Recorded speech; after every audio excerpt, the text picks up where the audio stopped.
Muito obrigada, bom dia, boa tarde. Eu queria, antes de agradecer todos os agradecimentos que eu quero fazer, meio minuto para dizer que amanhã vai ter uma mesa entre as inúmeras importantes aqui sobre aborto. Eu queria lembrar que nós lançamos uma campanha de coleta de assinaturas de aborto contra a criminalização do aborto. O aborto tem sido criminalizado no Brasil. Há toda uma dinâmica nova de desenvolver políticas pró-natalistas. Nós estamos num momento extremamente difícil no Brasil. O Legislativo do Rio de Janeiro está votando hoje uma lei que defende a proteção contra o aborto, obrigando o Estado a criar casas que possam acolher as mulheres que fiquem grávidas e que não queiram as crianças. Então, é um quadro difícil. Eu queria pedir depois para a Martinha ter a gentileza de divulgar o site onde nós estamos recolhendo assinaturas, e o ano que vem nós vamos ter um conjunto de atividades importantes. Obrigada. Bem, queria agradecer muitíssimo a Martinha, com quem eu venho discutindo há 1 ano e meio, mais ou menos, a ideia desse seminário. Fico muito feliz de estar aqui. Agradecer a Fernanda, a Sandra, Cati, pela oportunidade. Agradecer também a Marta ter acolhido uma proposta de fazer um lançamento de um livro que acabou de sair sobre percepções dos brasileiros sobre pobreza e desigualdade. Eu achei que ia ser oportuno trazer para cá, porque é o tema e existe um corte de gênero e de raça nos resultados do nosso trabalho. Então, agradeço muito. Agradecer aos colegas que me precederam, que fizeram apresentações extraordinárias, das quais eu já aprendi muito, e pedir desculpas às que estarão aqui amanhã, e depois eu não vou poder estar aqui, eu tenho que voltar para o Rio, porque eu dou aula, e eu não posso faltar às aulas que eu dou quinta de manhã e quinta de tarde. Bom, a minha apresentação, e aí tem um PowerPoint em algum lugar,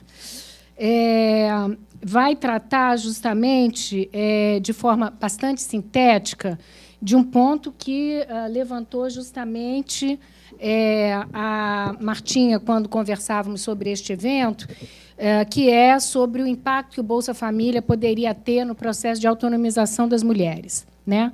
Então, eu vou apresentar os resultados de uma pesquisa empírica que nós aplicamos com um universo de mais ou menos 500 mil pessoas, 121 mil famílias em Recife, mas eu vou associar a isso uma leitura que eu faço das mudanças em curso nos sistemas de proteção social e como é que, justamente, as relações de gênero são acionadas dentro desse novo framework.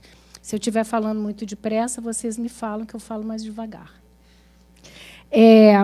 Nesse sentido, eu vou retomar alguns tópicos que foram colocados aqui pela Sandra, porque a Sandra, na sua intervenção, falou da ideia de um floor of rights, de um piso de direitos. Eu acho que essa é uma questão extremamente polêmica, difícil, e eu acho que hoje uma reversão dentro da OIT, que em 1953 tinha uma política de defesa de direitos universais na área de social security e que hoje justamente vem para essa coisa dos mínimos sociais, que é isso que a gente vai ver aqui. Tem algo a ver com o que a Margaret Hago falou também, que é o que eu chamei de a restauração recorrente da identidade feminina, e que ela me corrigiu, da identidade universal feminina, que eu acho que é o que a gente vê hoje, e também com as coisas colocadas pela Ainet Albin, quando ela fala justamente de todos os requirements, as exigências, contrapartidas, controles, estigmatização, regulação, subordinação, restrição do próprio campo do direito que estão colocados no desenho desses novos mecanismos de proteção social, sem contar que eles incorporam punições, não é? Porque aqueles que não se comportam, como dizia a Margaret, adequadamente, eles, então, serão punidos. Bom, o meu ponto, já para chegar na conclusão, é que as políticas que nós temos hoje de transferência de renda, essencialmente, que são uma dimensão do sistema de proteção social, servem-se das assimetrias de gênero não para autonomizar as mulheres, mas para restaurar de forma recorrente isso que a Margaret Hago chamou da identidade universal feminina, questionada na prática e no cotidiano pelas relações de gênero, que são relações, evidentemente, onde estão conflitos, subalternidades, violência, e, ao mesmo tempo que se tenta essa restauração de alguma coisa que está sujeita à rebeldia das mulheres, né, em romper com essa identidade recorrente universal, nós estamos no momento de financiarização do mundo, como acabou de dizer a Beth Goldblatt. E, como dizem os caras lá do Banco Mundial, numa economia vibrante, todos necessitam ser consumidores. Então, é necessário absorver milhões de pobres na lógica da financiarização. E é isso, do meu ponto de vista, que fazem os sistemas de proteção social, quando eles dão prevalência, prioridade às transferências de renda. Vou ficar aqui, para não ficar na frente de ninguém. Também não quero ficar escondido de ninguém. Bom, minha apresentação tem 3 pontos. Eu vou rapidamente falar dessa mudança de paradigma na política social, onde eu tenho uma ênfase na individuação, cada vez mais, como já foi dito aqui mais cedo, e nas dinâmicas de mercantilização, que estão associadas justamente à expansão desse novo capitalismo, que é o capitalismo financeiro, né, o finance-led capitalism, que é radicalmente diferente do que a gente tinha antes no capitalismo manufatureiro, industrial, onde eu precisava de mão de obra qualificada, etc., onde a lógica de acumulação de patrimônio é radicalmente distinta. O segundo item, eu vou falar dos resultados desse trabalho, desse survey nacional que a gente fez, nacional não, em Recife, do Bolsa Família e seus impactos nas assimetrias de gênero. E, finalmente, eu vou usar o objeto desse livro, que foi um survey nacional que nós fizemos em 2012, com uma pesquisa inédita, onde a gente tenta captar as percepções dos brasileiros sobre a questão de gênero, pobreza e desigualdade, e com base justamente nesse primeiro survey que a gente fez em Recife. Então, ele está mudando aonde? Quem está mudando? Não fui eu, não. Fui eu? Que massa. Claro. Não, espera aí. Momento. Yes. Então, o primeiro item é a questão das mudanças nos paradigmas. Muito rapidamente, a gente sai da visão universalista, que era justamente o framework da OIT em 1953, né, onde era necessário equalizar oportunidades, e a gente começa a ter o contrário daquilo que o Rosan Vallon chamou de desindividualização, que era a lógica de solidariedade dos sistemas de proteção social. Agora, a gente passa a ter um processo de individualização, risk-taking, né? Já foi dito aqui, correr riscos, em lugar de risk sharing, de compartilhar riscos, que era a lógica do sistema anterior, e de financiarização em lugar de desmercantilização. Isso está claro na mudança na estrutura do gasto. Nos países em desenvolvimento, mais de 70% no Brasil, mas mais de 70% do gasto são transferências de renda, contributivas ou não contributivas, que vêm justamente resolver problemas de falhas de mercado. Portanto, eu diminuo a provisão pública de serviços públicos cuja finalidade é equalizar oportunidades, saúde de graça, educação de graça, etc., né? Evidentemente, se eu estou dando renda e se as pessoas não têm serviços, quando elas precisam, na racionalidade econômica que temos todos, iremos buscar no mercado, evidentemente. Então, no século XXI, a lógica, né, o framework que foi lançado pelo Banco Mundial da Gestão Social do Risco, vai dar lugar a uma nova estratégia global de mínimos sociais ou do piso de proteção social, então, que não são mais dimensões, digamos assim, fundamentais, mas são mínimos, e cada país vai definir o seu mínimo, não existe um conjunto de mínimos para todos, a não ser a definição de que tem que prevalecer transferências de renda para crianças, idosos, desempregados, pessoas portadoras de deficiente e mulheres, caso elas precisem, num período de, enfim, maternidade, né, e gravidez, tá fora do mercado de trabalho. O resto, saúde e educação, devem ser mínimos. Saúde só elementar, aquilo que é considerado atenção básica de forma muito restrita, educação também só fundamental, e por aí vai, porque a gente garantindo os mínimos, que você não consegue nem uniformizar, porque os mínimos em cada país vão depender justamente das instituições de cada país, quer dizer, você abre a possibilidade de eu ter cada vez mais uma provisão que passa pelo mercado. Mercado esse que se torna um mercado de consumo de massa, é importante entender. Eu acho que a grande mudança que a gente tem no Brasil hoje, e na América Latina em geral, não é que, enfim, a gente diminuiu a pobreza, etc., mas a gente conseguiu preservando, né, mantendo um perfil de fortíssima heterogeneidade estrutural, entrar numa sociedade de consumo de massa. Os Estados Unidos, quando entraram na sociedade de consumo de massa, no pós-guerra, a Europa, se moveram nessa direção em sociedades muito mais homogêneas graças justamente à política social, tanto no mercado de trabalho quanto do ponto de vista fiscal, tributário e também das políticas sociais propriamente dito. A gente faz isso em detrimento da política social, com sociedades ainda muito desiguais. E o que as transferências de renda vão fazer? Elas vão ser o colateral que o Estado vai dar para poder acessar o setor financeiro. Eu vou dar rapidamente o exemplo do Brasil. O Brasil, hoje, como vocês sabem, nós criamos o crédito consignado em 2004, logo no primeiro ano, no segundo ano da gestão do Lula, e o crédito consignado, consigned credit, ele tem por finalidade fazer com que aquelas pessoas que têm uma aposentadoria, né, ou depois um emprego regular, que elas possam ter acesso a linhas de crédito com taxas de juros bem menores. Para vocês terem uma ideia, a taxa de juros dele é em torno, hoje, de 28% contra 95% do crédito ao consumo. Quer dizer, muita diferença. E, do mesmo lado, o Bolsa Família hoje, que são 45 milhões de pessoas, 15 milhões de famílias, permite que se tenha acesso ao crédito de varejo com o cartão do Bolsa Família. Então, você recebe Bolsa Família, você vai lá no Ricardo Elétrico ou qualquer coisa equivalente e você vai poder, então, ter acesso a uma linha de crédito especial para crédito de varejo em função disso. Então, o que o Estado faz? O Estado amplia o acesso ao mercado financeiro através da garantia de colaterais que não existiam. Então, você joga no mercado financeiro, só no Brasil, algo como 60, 70 milhões de pessoas não é pouca coisa. Bom, então, essas mudanças nos paradigmas fazem com que haja uma prevalência nesses programas de transferência de renda, que são regulares, mas são menos-testes, sujeitos à condicionalidade, não são direitos constitucionais. Aí se dá o benefício prioritariamente às mulheres, porque as mulheres, reforçando seu papel subalterno, elas vão saber gerir recursos escassos, maximizar recursos escassos, que é uma coisa absolutamente inaceitável que se faz, porque se dá 50, 70, 150 reais e ela tem que conseguir fazer milagre de fato, não é isso? O que mostra que nós não estamos individualizando as mulheres, mas, de novo, mantendo as mulheres no seu vínculo familiar.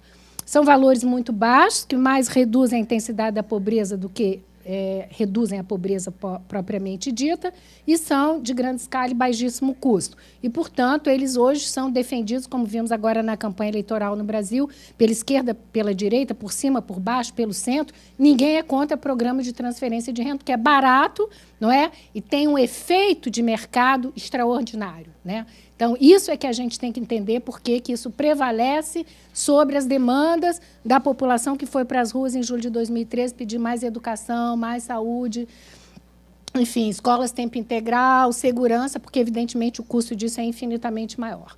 Bom, nessa ideia de tentar entender... Quanto tempo eu tenho? How long? For me, sorry. How long still? 7 minutes. 7 minutes, ok. A ideia é tentar entender se, evidentemente, essas transferências de renda tinham um impacto na ampliação da autonomia das mulheres pobres, que é uma questão importante. Portanto, qual seria o efeito do programa Bolsa Família, se isso levaria a uma empoderação ou não das mulheres beneficiadas. Nós fomos para Recife, a gente fez um survey, que é um survey aleatório, com uma amostra bem desenhada. Nós cobrimos mais ou menos 121 mil famílias, 500 mil pessoas.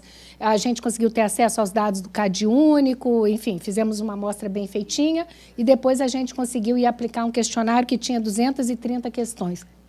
Bom, aqui são as mulheres que a gente vê que são 95% mais ou menos, né? 93% eram titulares, a maioria na faixa 30 a 35 anos, 2/3 se declararam ativas, muitas desempregadas, a remuneração média muito baixa, 80% das titulares sabiam pelo menos ler e escrever, 90% moravam com crianças, né? E em 95% dos casos, aquilo que aparece como uma vantagem, as mulheres administram dinheiro, geralmente são as mulheres mesmo que costumam administrar a escassez, né? Então não é novidade nenhuma, mas isso sempre aparece como alguma coisa diferente.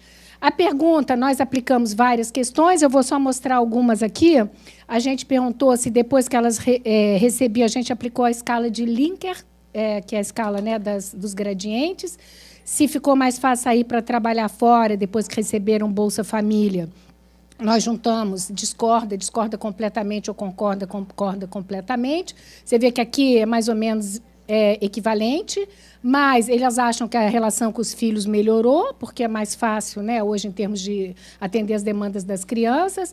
A relação com os companheiros não melhorou, inclusive é indiferente, então isso não mudou, naturalmente, a percepção delas de que ficou mais fácil lidar com os cônjuges.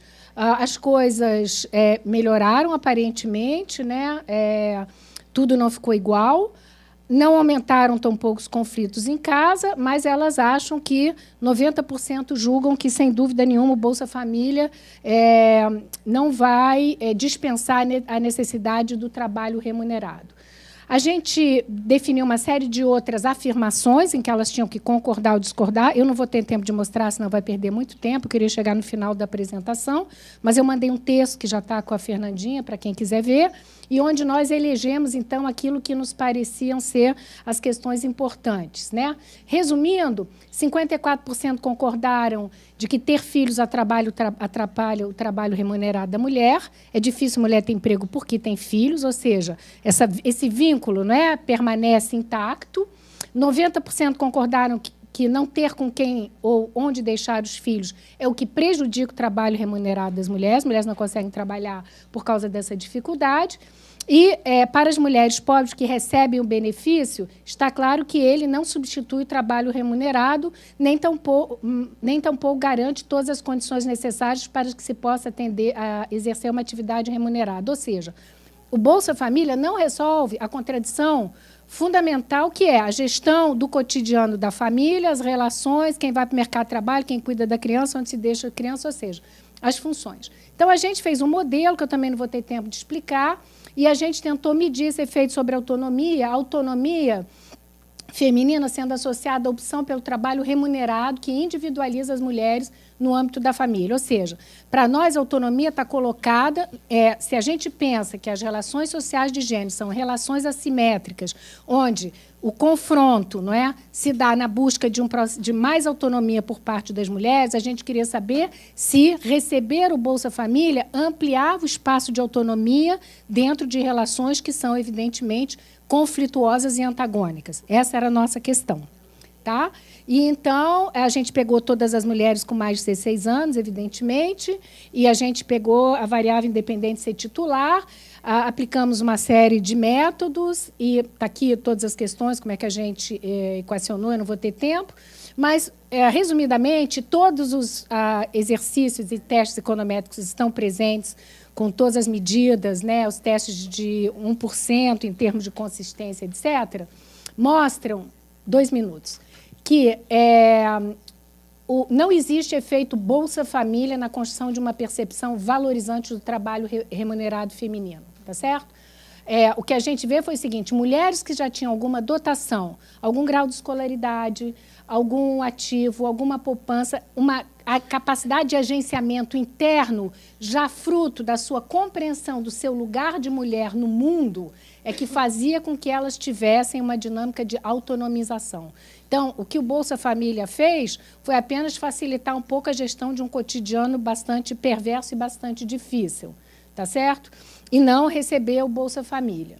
Aqui tem todos os modelos, e a questão que a gente chega é que, justamente, o benefício do Bolsa Família não tem efeito direto sobre o que se poderia chamar de empoderamento de gênero. Bom, aí a gente fez um outro survey há 2 anos atrás, que é o objeto do livro de hoje, onde a gente tenta entender. Nós perguntamos, por exemplo, para as mulheres lá em Recife se elas pensavam ter mais filhos, já que elas podiam ter um benefício maior em função do número de filhos. 90% disseram que não. Nós, depois de fazermos esse survey com as mulheres de Recife pobres, fizemos um survey nacional, com representatividade para a população de mais de 16 anos, com um survey estruturado em nível regional, etc. E eu vou falar só de 2 questões, porque não há mais tempo.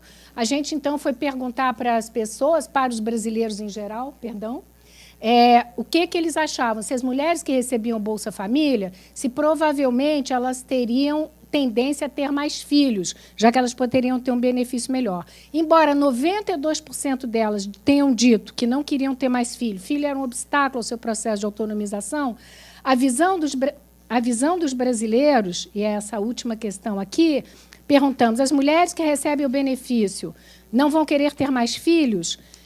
Vão querer ter mais filhos para receber dinheiro? Só 22% acham que não. Né? Mais 75% acham que as mulheres pobres vão querer ter mais filhos, o que mostra uma visão discriminada, se discrimina as mulheres.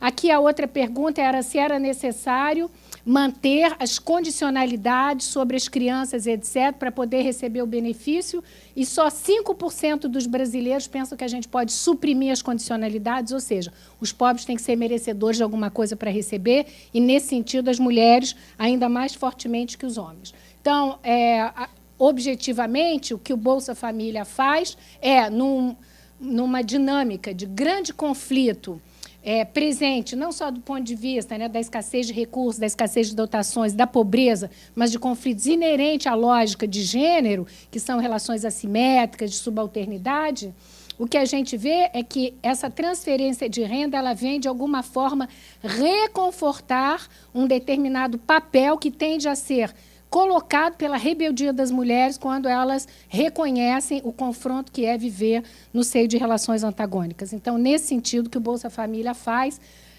antes de mais nada, não só favorecer um processo de financiarização muito grande, que está em curso, e as mulheres têm sido agentes, porque elas, pela primeira vez, têm acesso a crédito, isso parece um processo de individuação, e mas não para a sua autonomia, mas, além disso, reforça justamente essa identidade universal feminina. Muito obrigada.